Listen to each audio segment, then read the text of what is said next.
देखेंगे। अब हम कुछ कॉमन टाइप में हम कुछ छोटे छोटे जो टॉपिक हैं उनको समझ लेते हैं। जैसे आइसोमेराइजेशन कैसे किसे कहते हैं, टाटोमेराइजेशन किसे कहते हैं, म्यूटर रोटेशन किसे कहते हैं, ईपीमर किसे कहते हैं, एनोमर किसे कहते हैं।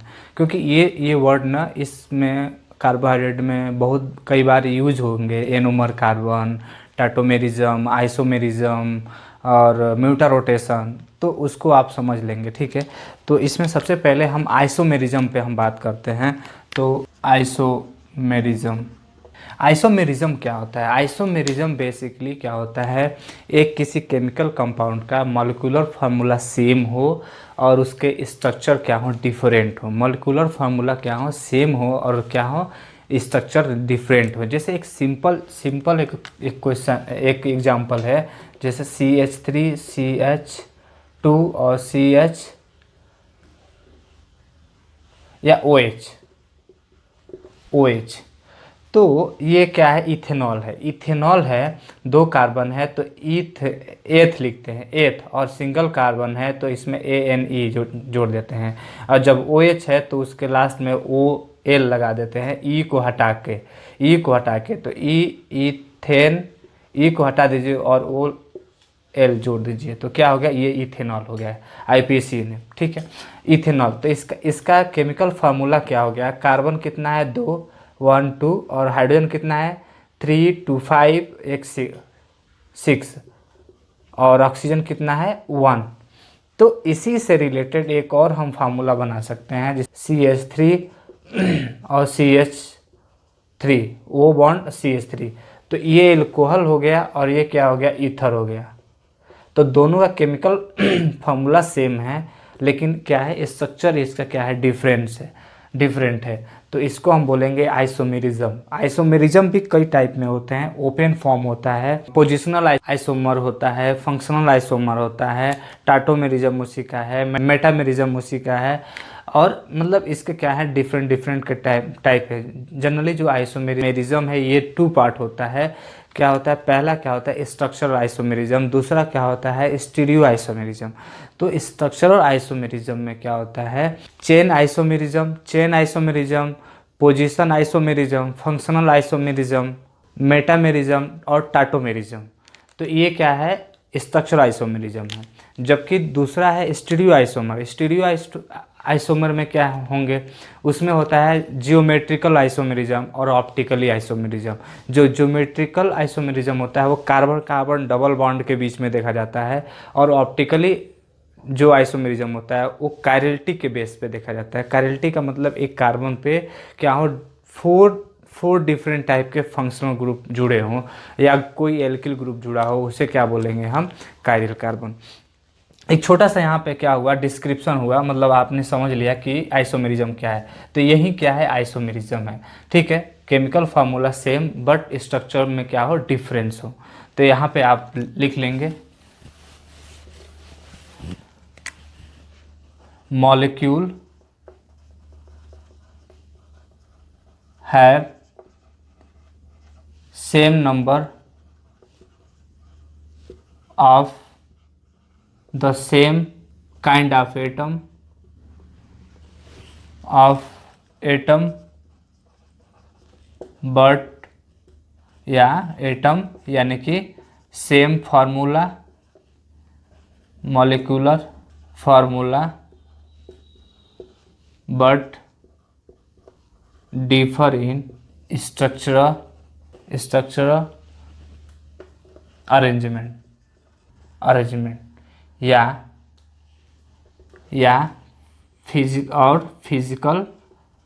Physical chemical property.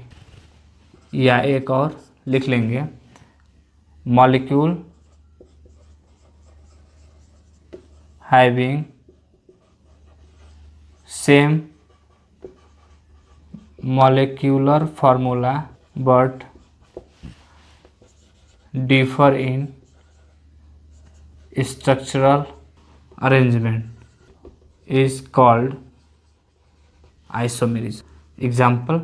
एग्जाम्पल में आपका क्या हो जाएगा, बहुत सारे एग्जाम्पल इसमें तो बहुत सारे हैं। इसमें क्या है, इसमें आइसोमेरिज्म में 2 है, स्ट्रक्चरल और स्टीरियो स्ट्रक्चर में क्या है, open isomerism, chain isomerism, functional isomerism, position isomerism, position isomerism, functional isomerism और मेटामेरिज्म, टाटोमेरिज्म। और स्टीरियो में क्या है, जियोमेट्रिकल और ऑप्टिकल। जियोमेट्रिकल में क्या होता है, कार्बन कार्बन डबल बॉन्ड के बीच में देखा जाता है, और इसमें क्या है, काइरेल। ठीक है, आइसोमेरिज्म का हम बाद में क्लास ले लेंगे। तो इसमें एग्जाम्पल में क्या हो जाएगा, एग्जाम्पल में आप ये भी ले सकते हैं, इथेनॉल। और ये क्या हो रहा है, ईथर में चेंज हो रहा है। तो ये है इथेनॉल और ये है ईथर। दूसरा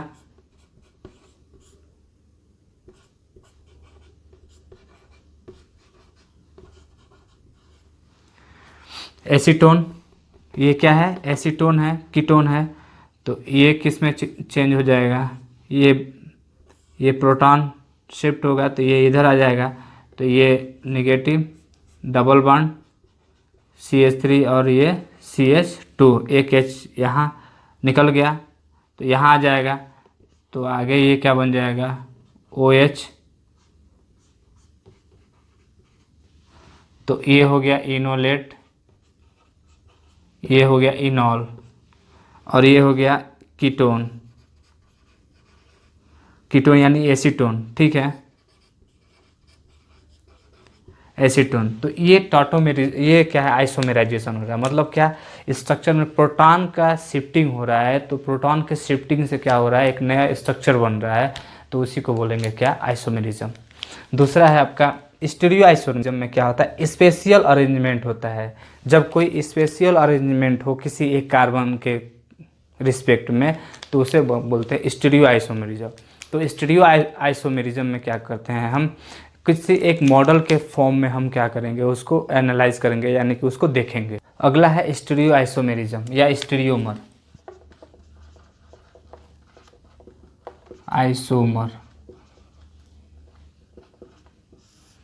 इसमें क्या होता है, स्पेशल क्या होता है, अरेंजमेंट होता है। यानी कि एक कार्बन पे क्या होता है, उसमें कोई ग्रुप क्या होता है, बिलो द प्लेन होता है और एबव द प्लेन होता है, कुछ प्लेन में होता है। तो उसी का अरेंजमेंट जब होता है, स्पेशल अरेंजमेंट, तो उसे बोले स्टीरियो आइसोमरिज्म। तो इसमें लिखेंगे व्हेन टू और मोर, टू या मोर molecule have some same molecular formula, same molecular formula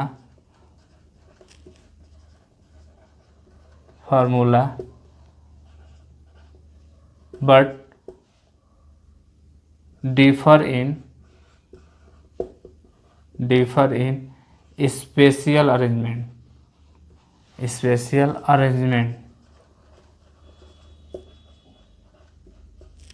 is called stereoisomer to each other। ठीक है, सपोज मान लीजिए कार्बन है और इस पे अगर ये डार्क है और ये बिलो है और ये OH और यहाँ पे CH2 और CH3। नेक्स्ट में क्या होगा, इसको रोटेट कर दीजिए, इसको पकड़िए इधर, इसको इधर कर दीजिए, इसको इधर कर देंगे, या इसको नीचे कर देंगे, इसको कर दीजिए आप। तो कार्बन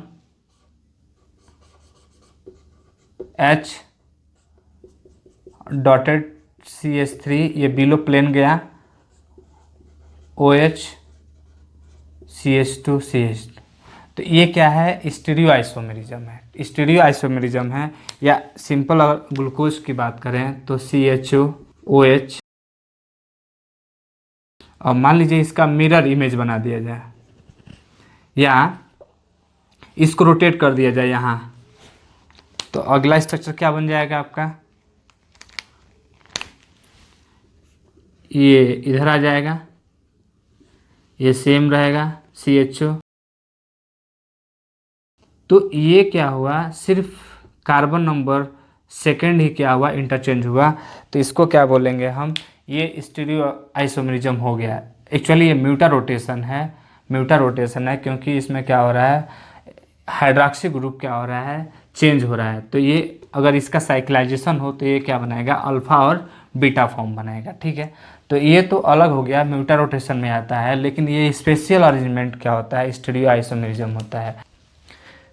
अगला क्या है, टाटोमेरिज्म। टाटोमेरिज्म क्या है, एक टाइप का आइसोमेरिज्म है, ठीक है ना, आइसोमेरिज्म का एक पार्ट है। ये भी क्या होता है, इसमें प्रोटॉन का ट्रांसफ़र होने से क्या होता है, डिफरेंट टाइप के प्रोटॉन के ट्रांसफ़र होने से क्या होता है, स्ट्रक्चर में क्या होता है, चेंज होता है। तो इसमें लिखेंगे आप टाटोमेरिज्म में, it is a structural isomer that readily interconverted into other structure by hydrogen shifting. Hydrogen shifting से क्या होता है, इंटरकन्वर्जन होता है। अच्छा, ड्यू टू प्रोटॉन, ये मेनली क्या होता है, ड्यू टू प्रोटॉन ट्रांसफ़र से होता है। प्रोटॉन ट्रांसफ़र इन मॉलिक्यूल। एग्जाम्पल, यहाँ पे क्या है, हाइड्रोजन है, 2 हाइड्रोजन, यहाँ पे CH3, यहाँ पे भी CH3। अगला स्ट्रक्चर मान लीजिए यहाँ से एक प्रोटॉन लिया, तो ये प्रोटॉन का बॉन्ड इधर जाएगा, ये इधर शिफ्ट हो जाएगा, तो बनेगा क्या, O- CH3 डबल बॉन्ड, और यहाँ कार्बन पे एक हाइड्रोजन बचा। ठीक है, अब ये जो प्रोटॉन जो निकला था, ये क्या करेगा, ले लेगा, तो OH CH3 डबल बॉन्ड,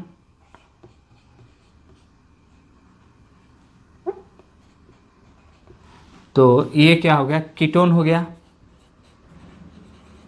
और ये क्या हुआ, इनोलेट हो गया, इनोलेट आयन फॉर्म में है। और ये क्या हो गया, इनॉल फॉर्म।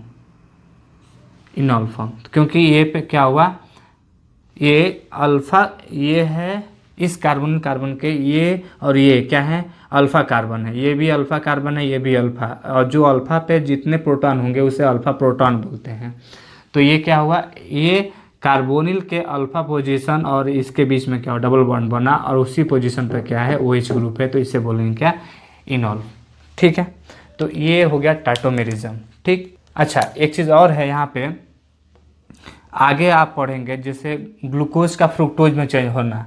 ये भी एक क्वेश्चन आता है कि describe the conversion of the glucose into fructose या मैनोज, या अगर फ्रुक्टोज है तो वो ग्लूकोज और मैनोज में क्लियानी फिशर प्रोजेक्शन सिंथेसिस में एक आता है। तो उसका भी एग्जांपल यहाँ पे आप थोड़ा सा देख लेंगे कि इसमें क्या होता है। इसमें ये भी होता है कि फंक्शनल ग्रुप क्या होते हैं, ट्रांसफ़र हो जाते हैं, मतलब कीटोन से क्या होता है, वो क्या एल्डिहाइड में कन्वर्ट हो जाएगा, तो ड्यू टू क्या है, प्रोटॉन ट्रांसफ़र। तो इसमें यहाँ पे कर लेंगे इंटर कन्वर्जन ऑफ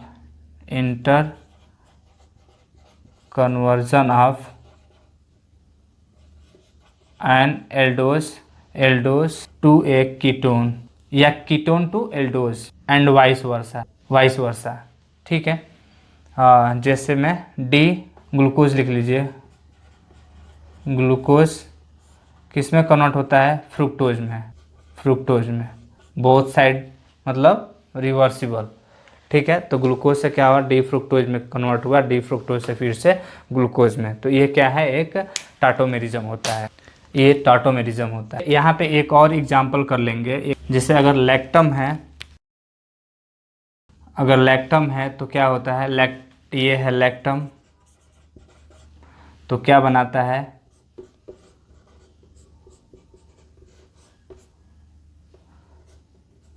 लैक्टिम। तो ये भी क्या है, ये क्या है, टाटोमेरिज्म है, ये भी है टाटोमेरिज्म। एमाइड से नेक्स्ट एग्जांपल, एमाइड क्या होता है, कार्बोनिल कार्बन के अल्फा पोजीशन पे क्या होता है, NH ग्रुप जुड़ा होता है। तो ये है क्या, एमाइड। इस एमाइड का टाटोमेरिज्म होगा तो क्या होगा, O minus double bond NH N, ये प्रोटॉन निकल जाएगा। ये बॉन्ड मतलब ये क्या हुआ, ये प्रोटॉन का सिग्मा बॉन्ड ट्रांसफ़र हुआ। ट्रांसफ़र यहाँ भी क्या हुआ, इस प्रोटॉन का सिग्मा बॉन्ड ट्रांसफ़र हुआ तो ये इधर डीलोकलाइज हो गया।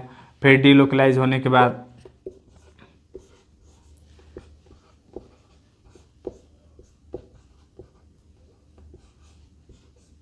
ठीक है, तो ये कुछ बना लैक्टिन।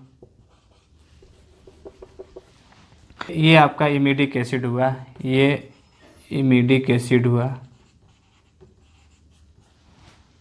तो आप देख रहे हैं कि यहाँ पे क्या हो रहा है, म्यूटर रोटेशन, मतलब प्रोटॉन के ट्रांसफ़र से क्या हो रहा है, स्ट्रक्चर क्या हुआ है, चेंज हो रहा है। प्रोटॉन कहीं भी लॉस नहीं हो रहा है, ना ही कहीं से एडिशन हो रहा है। ठीक, इसके बाद देखेंगे इपीमर और एनोमर और म्यूटर रोटेशन। तो ख़ासतौर से म्यूटर रोटेशन ज़्यादा इम्पोर्टेंट है, एनोमर भी है और इपीमर है। तो एनोमर और इपीमर जो होता है वो क्या होता है, एसाइक्लिक और साइक्लिक दोनों में पाया जाता है।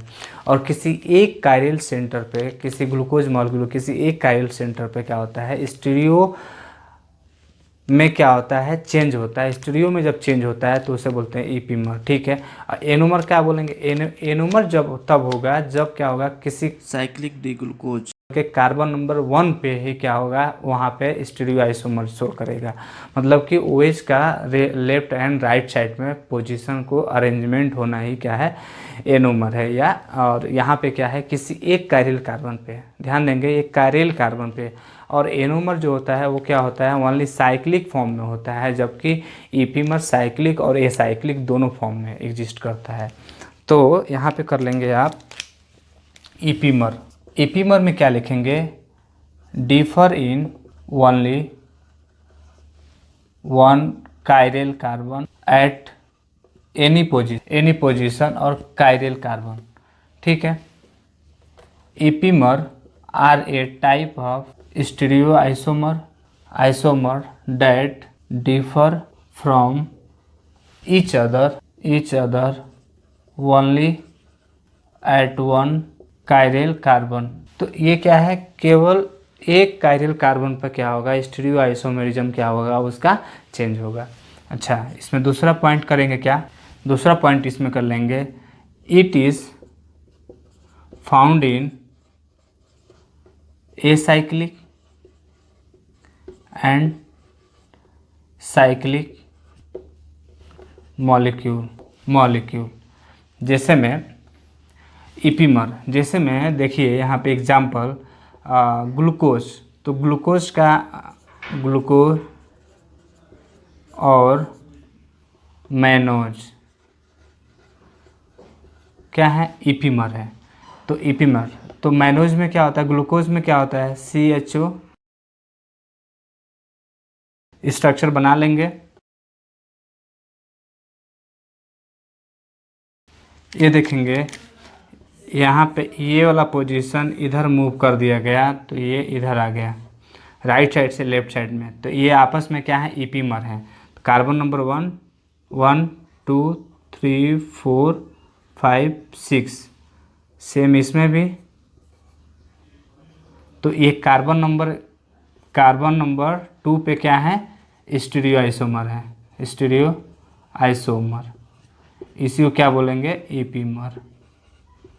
एक दूसरे क्या है, इपीमर हैं ये, ग्लूकोज एंड मैनोज। ये डी मैनोज है और ये क्या है, डी ग्लूकोज है।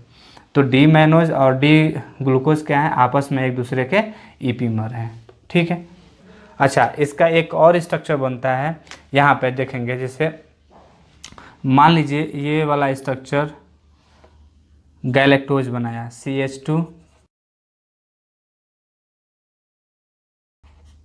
तो देखेंगे यहाँ पे क्या है, कार्बन नंबर 1 2 3 4 5 6। तो ये कार्बन नंबर क्या है, 4 से क्या है, ये कार्बन नंबर 4 से ये स्टीरियो आइसोमर है, तो ये क्या है, डी गैलेक्टोज। तो डी गैलेक्टोज क्या है, ग्लूकोज से डी गैलेक्टोज कार्बन नंबर 4 से स्टीरियो आइसोमरिज्म शो कर रहा है, तो ये बोलेंगे क्या, ये ग्लूकोज का क्या है, ईपीमर है, ठीक है ना, ये भी और ये भी, ठीक। मैनोज क्या है, ग्लूकोज का भी एक कार्बन नंबर 2 पे क्या है, ईपीमर है, कार्बन नंबर 2 पे ईपीमर है, और ये गैलेक्टोज कार्बन नंबर 4 पे ईपीमर है, ठीक है। मतलब क्या हुआ, कार्बन नंबर ग्लूकोज से कार्बन नंबर 4 का जो OH है उसका स्टीरियो मर क्या हुआ, चेंज हुआ, यानी कि उसका OH क्या हुआ, रोटेट हो गया, इधर आ गया लेफ्ट साइड में, और हाइड्रोजन गया राइट साइड में, तो ये क्या हुआ, ईपी। अगला है एनोमर। तो एनोमर क्या है, अभी आपने देखा एपीमर, तो एपीमर में क्या हो रहा है, ग्लूकोज गैलेक्टोज और मैनोज, ये क्या हो रहा है, स्ट्रक्चरल चेंज हो रहा है डिफरेंट डिफरेंट मोनोसेक्राइड में। जबकि एनोमर में क्या होता है, एक ही ग्लूकोज के मॉलिक्यूल पे एक ही कार्बन पे क्या होगा, चेंजेज हो जाएगा, एक ही कार्बन पे चेंजेज होगा, तो उसे क्या बोलेंगे हम, एनोमर। तो एनोमर में क्या लिखेंगे आप, एनोमर में लिखेंगे इन द साइक्लिक, और हाँ ये क्या होगा, ये साइक्लिक फॉर्म में पाया जाएगा, क्या होगा, ये साइक्लिक फॉर्म में होगा, in cyclic form of glucose alpha and beta so tautomerism या 2 कॉन्फ़िगरेशन या स्टीरियो आइसोमर या merism at carbon number 1 carbon number 1 पे, ओके, या हेमी एसिटल कार्बन पे। Such carbon are called anomer. जैसे में देखेंगे, ये है साइक्लिक स्ट्रक्चर,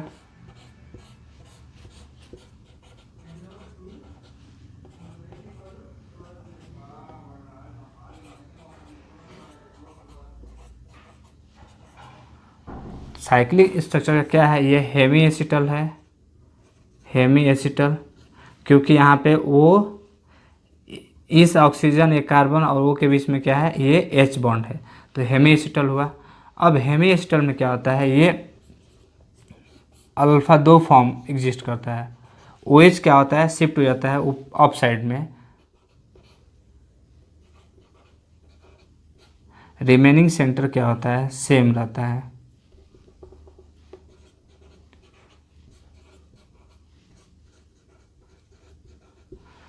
या इसी को हम क्या बोलते थे,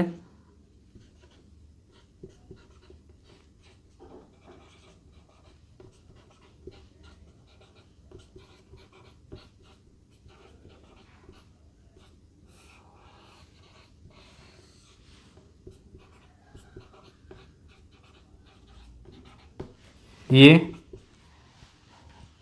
इस साइड में है, और ये इसका देखेंगे,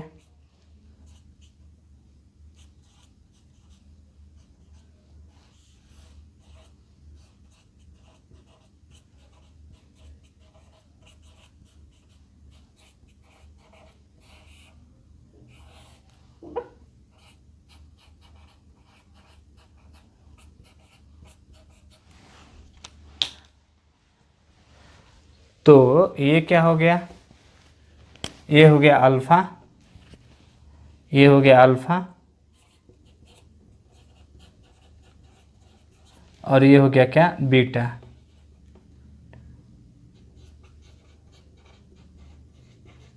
बीटा डी ग्लूकोज। तो ये इधर कर लेंगे, बीटा में इधर होता है ये, और इधर कर लेंगे। तो इसमें देख रहे हैं कार्बन नंबर 1 पे क्या हो रहा है, कार्बन नंबर 1 पे ही स्टीरियो आइसोमर क्या हो रहा है, चेंज हो रहा है, इस कार्बन पे ही चेंज हो रहा है, यहाँ पे डाउन साइड है और यहाँ पे क्या है, अप साइड। तो इसी कार्बन को क्या बोलेंगे, anomer carbon. Anomer, anomeric carbon, इसी को बोलेंगे एनोमेरिक कार्बन। ठीक है, तो इसको एनोमेरिक कार्बन, इसको, तो ये आपस में क्या है, एनोमर है। तो डी अल्फा डी ग्लूकोज और बीटा डी ग्लूकोज क्या है, एनोमर है। जबकि ग्लूकोज और मैनोज को और गैलेक्टोज को बात किया जाए तो वो क्या है, ईपीमर बोलेंगे। इसको क्या बोलेंगे, इसको एनोमर। अब यहाँ बात करेंगे एक इम्पॉर्टेंट टॉपिक का, म्यूटा रोटेशन।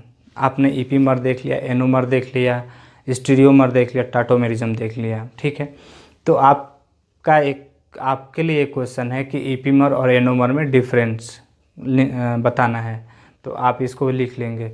अभी हम बात कर रहे हैं म्यूटा रोटेशन की। तो म्यूटा रोटेशन में क्या होता है, म्यूटा रोटेशन में जब ग्लूकोज के मॉलिक्यूल को जब डिज़ोल्व किया जाता है सॉल्यूशन में, तो वो क्या होता है, ओपन चेन और साइक्लिक चेन में पाया जाता है। और साइक्लिक में क्या होता है, अल्फा बीटा दो फॉर्म में होता है, तो इंटर कन्वर्जेबल होता है। इंटर कन्वर्जेबल ये फास्ट होता है। अच्छा, इसी इंटर कन्वर्जन को अल्फ़ा से बीटा, बीटा से अल्फ़ा या साइक्लिक से अल्फ़ा जाने में, साइक्लिक से अल्फ़ा साइक्लाइजेशन करने में, इसी को बोलते हैं म्यूटा रोटेशन। तो प्रोसेस जो है ये कहलाता है इंटर कन्वर्जन प्रोसेस, इसी को बोलते हैं म्यूटा रोटेशन। अच्छा, एनोमर जो आपने देखा, एनोमर में क्या था, एनोमर में भी यही था कि एनोमर, एनोमेरिक कार्बन वहीं पे होगा जहाँ पे म्यूटा रोटेशन होता है। तो म्यूटा रोटेशन कहाँ पे होगा, कार्बन नंबर 1 पे होगा म्यूटा रोटेशन, और वहीं पे एनोमर, जिस कार्बन पे म्यूटा रोटेशन होगा उसी कार्बन को हम बोलेंगे एनोमेरिक कार्बन, या उसी को बोलेंगे क्या, एनोमर। तो म्यूटा रोटेशन में क्या होता है, सिंपली अगर एक ग्लूकोज मॉलिक्यूल है, ग्लूकोज है, तो ये क्या है, सॉल्यूशन फॉर्म में क्या करेगा, साइक्लिक फॉर्म में होगा, और क्या, अल्फ़ा और बीटा फॉर्म में होगा। अल्फ़ा क्या होगा, 36% होगा, और बीटा कितना होगा, 64% होगा। अल्फ़ा का जो स्पेसिफिक रोटेशन होगा कितना होगा, 112 डिग्री होगा, 2 डिग्री होगा, और बीटा क्या होगा, 18.7 डिग्री होगा। ठीक है, तो ये एट इक्विलिब्रियम पर, जैसे मान लीजिए कोई ग्राफ बनाए यहाँ पे एक ग्राफ, तो ये टाइम है और ये क्या है, कॉन्सनट्रेशन। तो अल्फ़ा का टाइम 0 पे अल्फ़ा क्या होगा, 0 होगा, और ये क्या होगा, कुछ इस टाइप में जाएगा। ठीक है, उसी टाइम पे क्या होगा, उसी टाइम पे बीटा भी क्या होगा, बीटा का कॉन्सनट्रेशन ज़्यादा होगा टाइम 0 पे, और ये क्या होगा, डिक्रीज होगा। ठीक है, तो मान लीजिए ये अल्फ़ा हुआ, ये अल्फ़ा और ये बीटा। तो बीटा, अल्फ़ा को थोड़ा, एक मिनट, अल्फ़ा ऐसे और बीटा, तो इस टाइम पे क्या हो रहा है, इक्विलिब्रियम आ रहा है, कट कर रहा है, तो ये है इक्विलिब्रियम पॉइंट, इक्विलिब्रियम पॉइंट। तो इक्विलिब्रियम पे क्या होता है, अल्फ़ा की वैल्यू क्या होती है, अल्फ़ा की वैल्यू 36% होता है, और बीटा का क्या होता है, 64% होता है। ये अधिक इसलिए होता है कि ये क्या होता है, मोर स्टेबल होता है, ये स्टेबल होता है। स्टेबल मोर क्यों होता है, क्यों, वाई, क्योंकि जो इसका hydroxy group of anomeric carbon exist at equatorial. तो इसी इंटर कन्वर्जन को, इसी जैसे अल्फ़ा से साइक्लिक से अल्फ़ा और बीटा कन्वर्जन को क्या बोलते हैं, हम टाटोमेरिज्म बोल रहे हैं। प्रोसेस आप ओपन, ये ओपन होता है, फिर क्या होता है, क्लोज होता है। तो वो साइक्लिक चेन क्या होती है, ओपन होती है, फिर क्लोज होती है, और फिर अल्फ़ा और बीटा क्या होते हैं, इंटर कन्वर्जेबल होते हैं, उसी को क्या बोलते हैं, म्यूटा रोटेशन। तो म्यूटा रोटेशन में आप क्या करेंगे, लिखेंगे म्यूटा रोटेशन। म्यूटा रोटेशन में क्या आपने देखा कि जो डी ग्लूकोज है इसको डिज़ोल्व करते हैं, तो ये अल्फ़ा से क्या होता है, बीटा फॉर्म में इंटर कन्वर्जेबल होता है, इंटर कन्वर्ट होता है। तो बीटा डी ग्लूकोज, इसी को क्या बोलते हैं, प्रोसेस जो है ये क्या कहलाता है, इज कॉल्ड म्यूटा रोटेशन। अच्छा, अल्फ़ा और बीटा कैसे डिफरेंस है? ये स्पेसिफिक रोटेशन से, स्पेसिफिक रोटेशन से क्या है, डिफरेंस है। तो इसमें लिखेंगे the phenomena of change in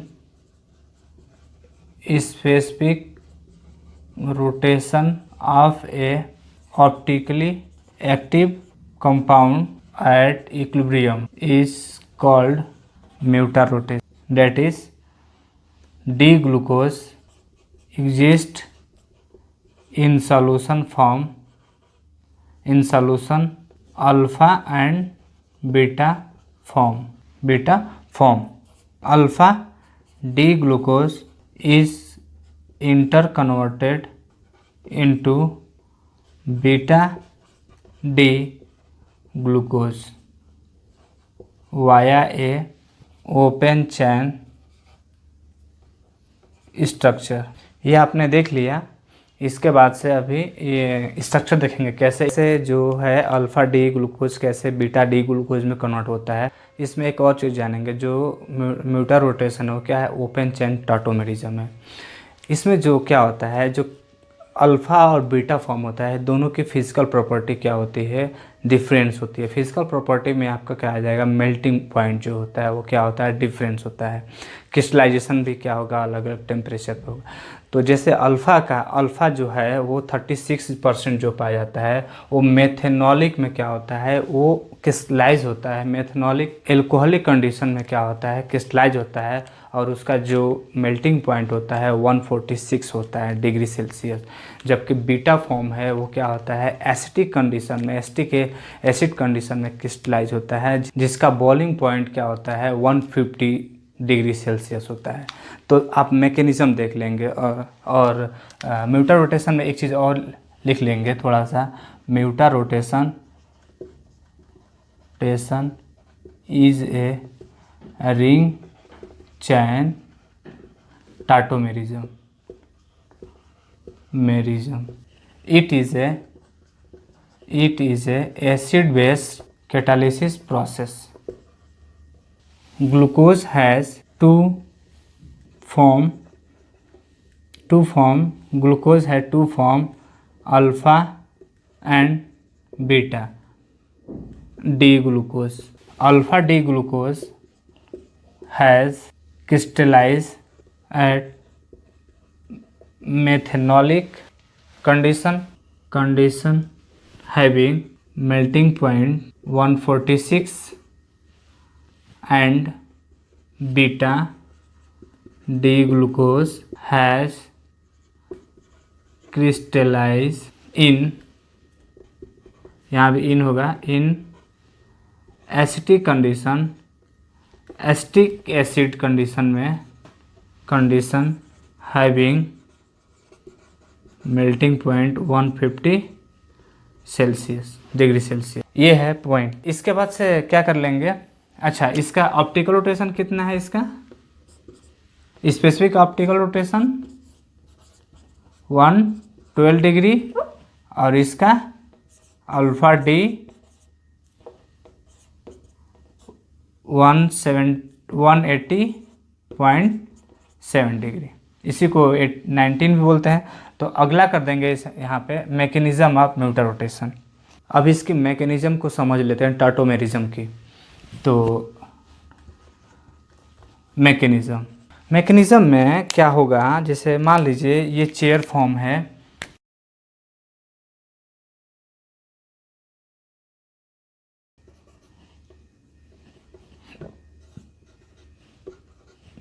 ये चेयर फॉर्म है। तो चेयर फॉर्म को क्या होगा, चेयर फॉर्म टाटोमेरिज्म का होगा, एसिड बेस कंडीशन में हो रहा है। तो ये क्या होगा, टाटोमेरिज्म होगा, तो प्रोटॉन का ट्रांसफ़र होगा। तो ये बॉन्ड यहाँ पे जाएगा, जब यहाँ पे जाएगा तो क्या होगा, ये बॉन्ड टूट जाएगा, तो यहाँ पे नेगेटिव आएगा। ये नेगेटिव क्या करेगा, इस प्रोटॉन को अब्स्टेक कर लेगा। तो स्ट्रक्चर क्या बन जाएगा आपका, बन जाएगा ये, और इस कार्बन पे क्या होगा, डबल बॉन्ड और H। तो ये क्या हो गया, एल्डिहाइड बन गया, एल्डिहाइड। और ये क्या था, ये क्या हो गया, अल्फा डी ग्लूकोज। और ये क्या हो गया, सिंपल डी ग्लूकोज बन गया, डी ग्लूकोज। अब ये फिर से क्या होता है देखेंगे, ये OH क्या करता है, फिर से ये यहाँ पर लोन पेयर जो है दो, वो क्या करता है, इस कार्बन पर अटैक करता है, फिर ये बॉन्ड डिलोकलाइज होता है, और फिर ये यहाँ पे नेगेटिव चार्ज आता है, फिर इस नेगेटिव चार्ज को एक प्रोटॉन क्या करता है, ले लेता है। तो अगला स्ट्रक्चर क्या बन जाता है,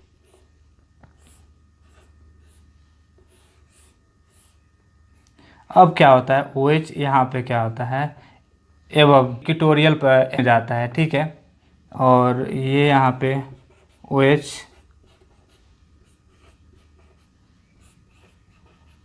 तो यहाँ पे देख रहे हैं OH, तो ये क्या हो गया, बीटा फॉर्म हो गया, क्या हो गया, बीटा डी ग्लूकोज। तो ये बीटा डी ग्लूकोज हो गया और ये अल्फा डी ग्लूकोज हो गया। तो ये सारा ये क्या है, प्रोटॉन ट्रांसफ़र। यहाँ पे क्या हो रहा है, यहाँ पे प्रोटॉन ट्रांसफ़र हो रहा है, और यहाँ भी हो रहा है प्रोटॉन ट्रांसफ़र।